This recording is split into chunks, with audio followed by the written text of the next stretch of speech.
আবারও এক নতুন গল্প নিয়ে চলে এলাম তোমাদের মাঝে। আর এই গল্পে শুধু আমরা নয়, সাথে থাকবে তোমরাও। তোমাদের নিয়ে যাব পূর্ব সিকিমের সিল্ক রুটে।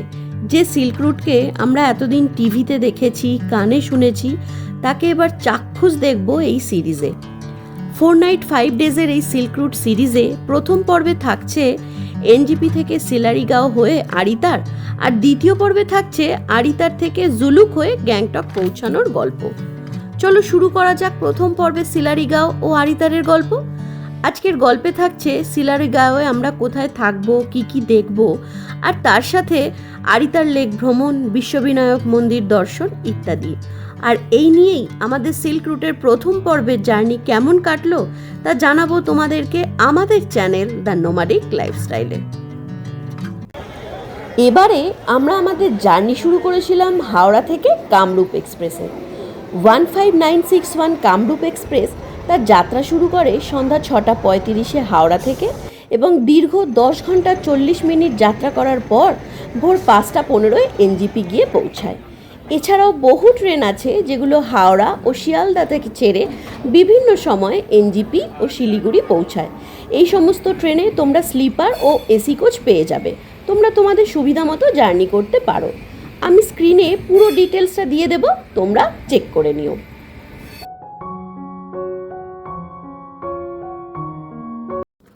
হ্যালো ফ্রেন্ডস, এখন সময় ভোর 5:20। আমরা এই এনজিপি পৌঁছালাম। তোমাদেরকে আগেই বলেছি যে এবারে আমাদের গন্তব্য হলো সিল্ক রুট। তোমরা আমাদের সাথে থাকো। আমরা কোথায় যাব, কিভাবে যাব, কোথায় থাকবো, পুরোটা তোমাদেরকে শেয়ার করব। চলো টাটা।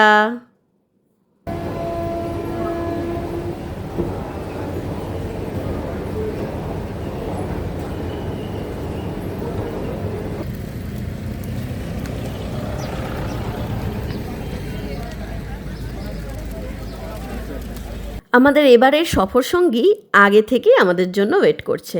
চলো তাহলে আর দেরি না করে চটপট গাড়িতে উঠে যাত্রাটা শুরু করি। আমরা সমস্ত লাগেজ গাড়িতে তুলে রওনা দিই আমাদের গন্তব্যের দিকে। আর এই যাত্রাপথে আমাদের সঙ্গে আছে কৃষ্ণা ভাই। সারা রাত ট্রেন জার্নির পর সকালে একটু ফ্রেশ হয়ে আমরা রওনা দিলাম সিলারিগাঁওয়ের উদ্দেশ্যে।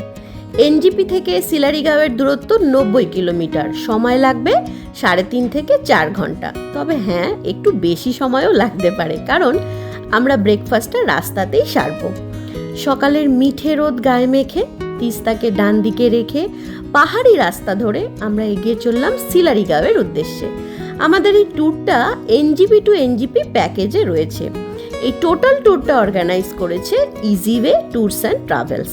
আমি স্ক্রিনের নাম্বার দিয়ে দিলাম, তোমরা কথা বলে কাস্টমাইজড প্যাকেজও নিতে পারো। যদিও আমাদের গাড়ি প্যাকেজেই রয়েছে, তাও তোমাদেরকে গাড়ি ভাড়া সম্বন্ধে একটা আইডিয়া দিয়ে দিই। এনজিপি থেকে বোলেরো বা ইনোভা জাতীয় বড় গাড়ি হলে ভাড়া পড়বে 4,500 টাকা, আর যদি ছোট গাড়ি হয় তাহলে ওই 3,500 টাকা থেকে 4,000 টাকার মতো হবে। চলো, অনেক কথা বলে ফেলেছি, এবার একটু ব্রেকফাস্ট সেরে নেওয়া যাক।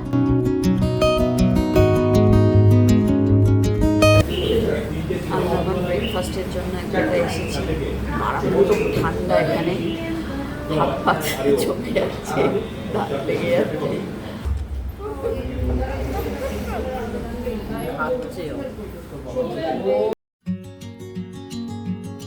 পাহাড়ি মোমো, ব্রেড বাটার আর চা সহযোগে ব্রেকফাস্ট সেরে আবারও রওনা দিলাম গন্তব্যের দিকে। ওই যে রাস্তাটা বাদিকে চলে গেল, ওটা যায় গ্যাংটকের দিকে, আর আমরা এই যে ডান দিকের রাস্তা ধরে এবার যাব কালিম্পংয়ের দিকে।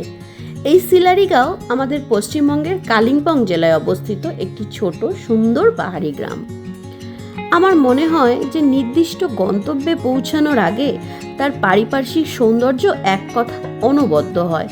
প্রকৃতি যেন নিজেকে উজাড় করে দিয়ে ছবির মতো করে সবটা সাজিয়ে দিয়েছে। তাই গন্তব্যের চেয়ে পথের জার্নি বেশি আকর্ষণীয়। তাই হয়তো তোমাদের কাছে এই যাত্রাপথ একটু লেন্দি হলেও হতে পারে, তবে আমি বলবো স্কিপ না করে যদি দেখো তাহলে নিশ্চয়ই ভালো লাগবে।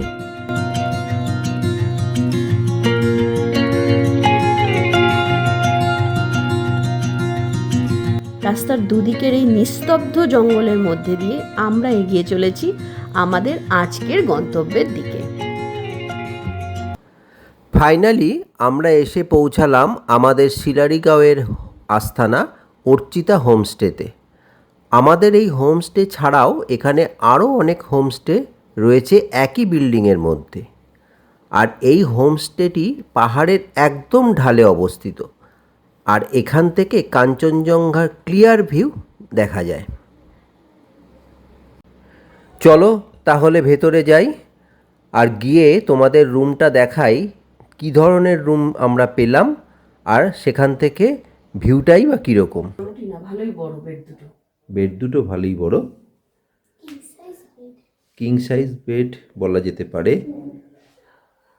এখান থেকে বাইরে যদি আসা যায় তাহলে এখান থেকে বাইরে বেরিয়েই দেখা যাবে কাঞ্চনজঙ্ঘা।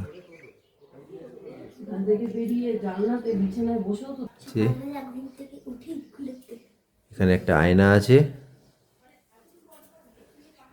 এটা ওয়াশরুম।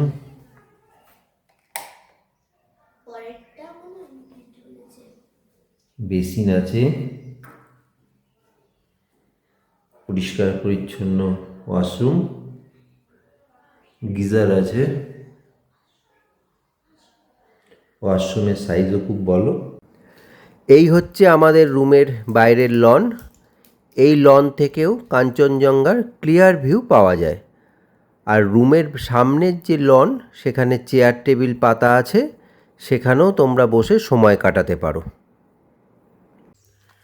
তো বন্ধুরা, আমরা সকালবেলায় পৌঁছেছি হোমস্টেতে। তোমরা যাচ্ছি হচ্ছি রামেতে ভিউ পয়েন্ট। লাঞ্চ ফাঞ্চ হয়ে গেছে আমাদের, তো এখন বেরোলাম। হোমস্টে থেকে বললো 8 ঘন্টার মতন ট্রেকিং আছে। তো চলো দেখা যাক পুরোটা যেতে পারি কি না, কতটা কি গভীর। বললো পাশে জঙ্গল আছে, ভয়ের কিছু নেই। তো সেই হিসাবেই আমরা বেরিয়েছি। এইবার যেতে যেতে তোমাদের সাথে কথা হচ্ছে। দাঁড়াও তোমাদেরকে একটু রাস্তাটা দেখাই। এই যে রাস্তা, যাচ্ছি। কতটা যেতে পারবো জানি না, কমপ্লিট করতে পারবো কি না সেটাও জানি না, দেখছি। তোমরা দেখতে থাকো। দুপাশে সব থেকে বড়ো কথা হচ্ছে, আজকে সকালে যখন আমরা আসি তখন প্রথমেই তখনই কাঞ্চনজঙ্ঘা দেখতে পেয়েছি। এখন কিচ্ছু দেখা যাচ্ছে না, পুরো মেঘে ভর্তি। এখন এটা খুব সুন্দর আছে, আর সেরকম ঠান্ডা। এখানে যখন সকালে এসেছিলাম প্রচণ্ড ঠান্ডা, কনকনে ঠান্ডা যেটা বলে সেইটা লাগছিল। তো এখন ঠিক আছে, এখন স্নান টান হয়ে গেছে, রোদটা আছে দেখে ভালোই লাগছে। তো আমরা শুরু করেছি, এবার কতটা কি হয় তোমাদেরকে দেখাবো। এই দেখো, রাস্তার দুধারে বেশ কিছু হোমস্টে রয়েছে, আর যেগুলো সবই খুব সুন্দরভাবে সাজানো গোছানো। বেসিক্যালি শিলারিগাঁওয়ের এই জায়গাতেই হোমস্টেগুলো রয়েছে, আর তার পেছন দিকটা পুরো পাইন বনের জঙ্গলে ঘেরা। আকাশ যদি পরিষ্কার থাকে তাহলে এখানকার প্রায় সব হোমস্টে থেকেই কাঞ্চনজঙ্ঘার ক্লিয়ার ভিউ পাওয়া যায়। আমরাও সকালে পেয়েছিলাম। আর এই রাস্তা ধরেই আমরা এগিয়ে যাব রামেতে ভিউ পয়েন্টের দিকে। আমরা এখন এগিয়ে চলেছি অজানাকে জানার জন্য। তবে যেহেতু আমরা শুধু 3 জনই আছি আর কেউ কোথাও নেই, তাই কেমন জানি মনে হচ্ছে ঠিক পথে যাচ্ছি। তো চারিদিকটা পুরো নিস্তব্ধ, পুরো জনমানব শূন্য, ঘন জঙ্গল চারিপাশে। যতই এগোচ্ছি জঙ্গল আরও গভীর হচ্ছে, তাই মনে সাহস নিয়ে এগিয়ে চলেছি। দেখা যাক কী অপেক্ষা করে আছে আমাদের জন্য। ফাইনালি প্রায় 8 ঘন্টার মতো জঙ্গলের রাস্তা ধরে হাঁটার পর আমরা এসে পৌঁছালাম রামেতে ভিউ পয়েন্টে। যদি আকাশ পরিষ্কার থাকে তাহলে এখান থেকে তিস্তার 13টা বাঁক খুব সুন্দরভাবে দেখা যায়।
খুব সাবধান।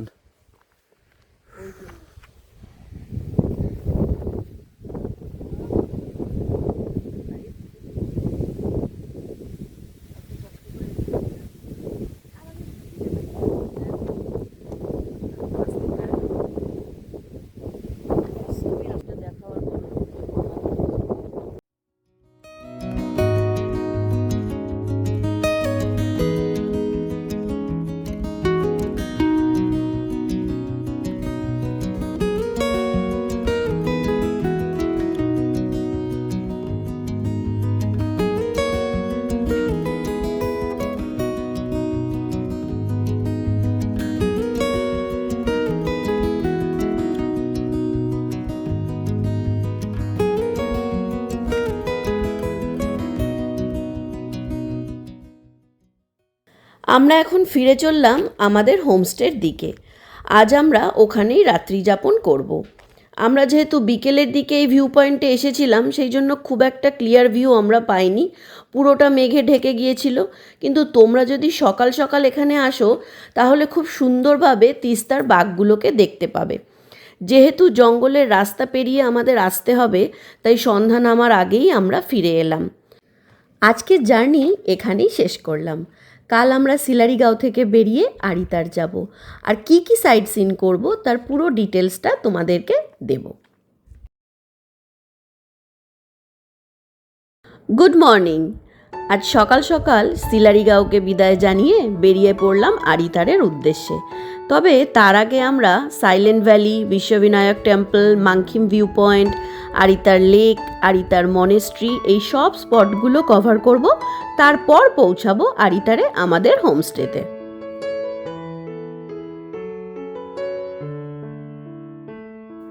এখন আমরা আছি সাইলেন্ট ভ্যালিতে। এর চারপাশটা বিভিন্ন রকম গাছপালা দিয়ে ঘেরা। চারিদিকটা শান্ত, নিস্তব্ধ, মাঝে মাঝে পাখির ডাক শোনা যাচ্ছে। বড় বড় গাছ থাকার জন্য এখানে রোদ্দুর খুব একটা ঢোকে না, সেই জন্য চারিদিকটায় একটা ঠান্ডা পরিবেশের সৃষ্টি হয়েছে। এখান থেকে এবার আমরা বেরোবো, বেরিয়ে পরের গন্তব্যে যাব।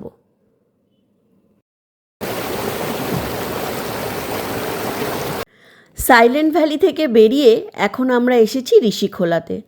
পাহাড়ি ভাষায় খোলা শব্দের অর্থ নদী। অনেক ট্যুরিস্ট সিল্ক রুট ট্যুর করতে আসলে তারা ঋষিখোলাতে নাইট স্টে করে। সেক্ষেত্রে একদম নদীর পাশেই তারা হোমস্টেতে থাকে। তার অভিজ্ঞতা অবশ্যই অন্যরকম হয়। কিন্তু আমরা যেহেতু ঋষিখোলাতে স্টে করব না, তাই যাওয়ার পথে আমরা একটু এই নদীর ধারে সময় কাটিয়ে নিলাম।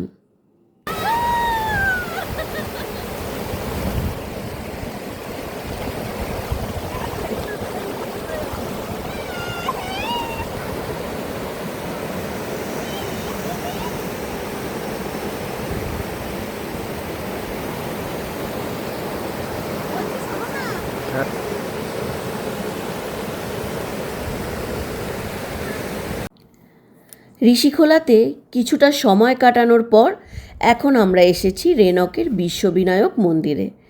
এই মন্দিরটি সিকিমের পাকিয়াং জেলার রেনক গ্রামে অবস্থিত। এটি ভগবান গণেশকে উৎসর্গ করা হয়েছে এবং এখানে গণেশের 51টি ভিন্ন রূপের মূর্তি রয়েছে। 2016 সালের 3রা অক্টোবর এই মন্দিরটি উদ্বোধন হয়েছিল। তোমরা দেখতে পাবে মন্দিরের মূল বেদিতে 16 হাত বিশিষ্ট 12 ফুট উচ্চতার ভগবান গণেশের এক বিশাল মূর্তি। উত্তর পূর্ব ভারতের এটি প্রথম মন্দির যেখানে গণেশের 51টি রূপ ফুটিয়ে তোলা হয়েছে। চলো ভেতরে যাওয়া যাক। দেখছো ভেতরটা কত শান্ত, নিস্তব্ধ। নিজেদেরই কথা বলতে ইচ্ছা করছে না। শুধু মন্দিরের ভেতরের সৌন্দর্য মন ভরে আর চোখ দিয়ে উপভোগ করতে মন চাইছে। মন্দিরের ভেতরের কারুকার্য অসাধারণ, যা মনে এক আলাদা শান্তি আনে। মূল মন্দিরের পাশেই তোমরা একটি হনুমান মন্দিরও দেখতে পাবে। আর মন্দিরের বাইরে পুরাণে বর্ণিত সমুদ্র মন্থনের কাহিনীর কিছুটা অংশের রেপ্লিকাও তোমাদের চোখে পড়বে।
এখন আমরা এসেছি মাংখিম ভিউ পয়েন্টে।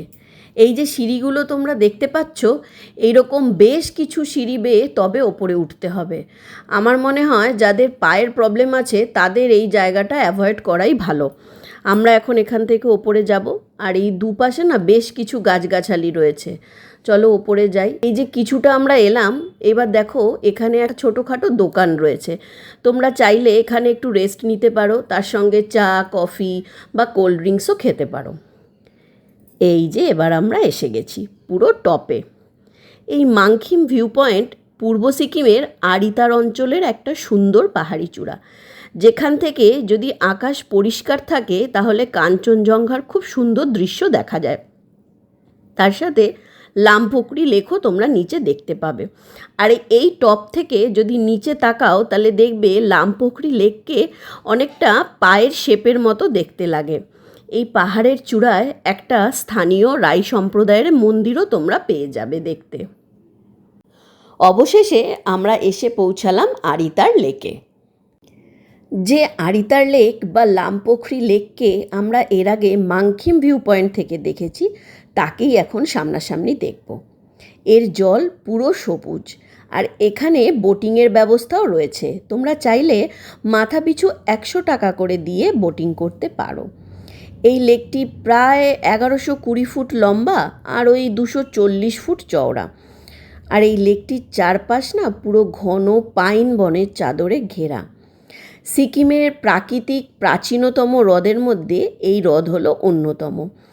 এই লেকের জল নাকি মিষ্টি হয়। এই লেকের পাশে তোমরা একটি শিব মন্দিরও দেখতে পাবে। আর তোমরা যদি চাও এইখানে নাইট স্টে করতে, তাহলে তার ব্যবস্থাও রয়েছে। তোমরা যোগাযোগ করে এই লেকের পাশেই নাইট স্টে করতে পারো।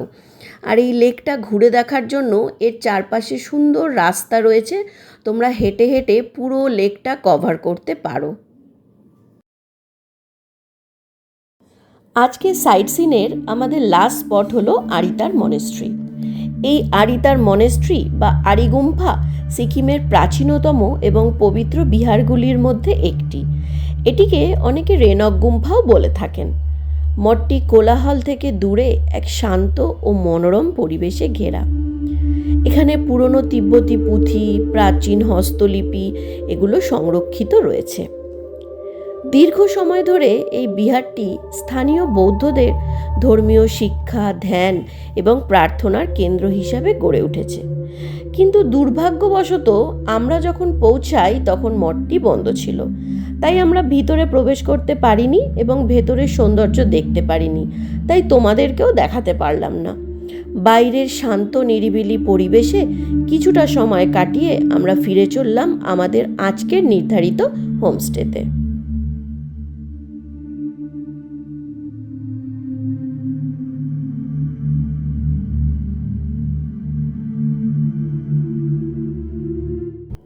এখন আমরা চলেছি আমাদের আরিতারে হোমস্টের দিকে। রাস্তার ওপরেই আমাদের এই হোমস্টেটা। এখন আমরা ফ্রেশ হব, তারপর লাঞ্চ সারবো। আমাদের এই প্যাকেজের মধ্যেই ব্রেকফাস্ট, লাঞ্চ, ইভিনিং স্ন্যাক্স আর ডিনার ইনক্লুড রয়েছে। চলো তোমাদেরকে আমাদের এই হোমস্টেটা একটু দেখিয়ে দিই, আর তার সাথে রুম ট্যুরটাও দিয়ে দিই। আমাদের রুমে 2টো বড় বেড রয়েছে, 2টো বড় গ্লাস উইন্ডো রয়েছে, যার বাইরে তোমরা খুব সুন্দর ভিউ পেয়ে যাবে। একটা ওয়ার্ড্রব রয়েছে, একটা মিরর রয়েছে।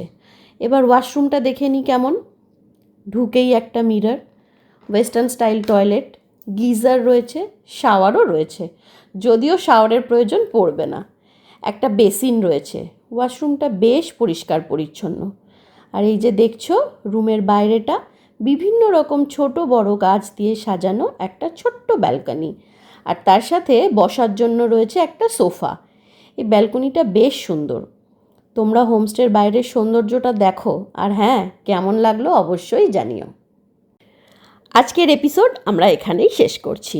তবে তোমরা চলে যাওয়ার আগে অবশ্যই লাইক, শেয়ার আর সাবস্ক্রাইব করে আমাদের পাশে থেকো, যাতে আমরা নতুন নতুন ভিডিও করার জন্য উৎসাহ পাই। তাহলে খুব শিগগিরই পরের এপিসোডে তোমাদের সাথে দেখা হচ্ছে। আর হ্যাঁ, সিল্ক রুটের এই এপিসোড 1 তোমাদের কেমন লাগলো জানাতে ভুলো না যেন। সবাই ভালো থেকো, সুস্থ থেকো, নোম্যাডিক লাইফস্টাইলের সাথে থেকো।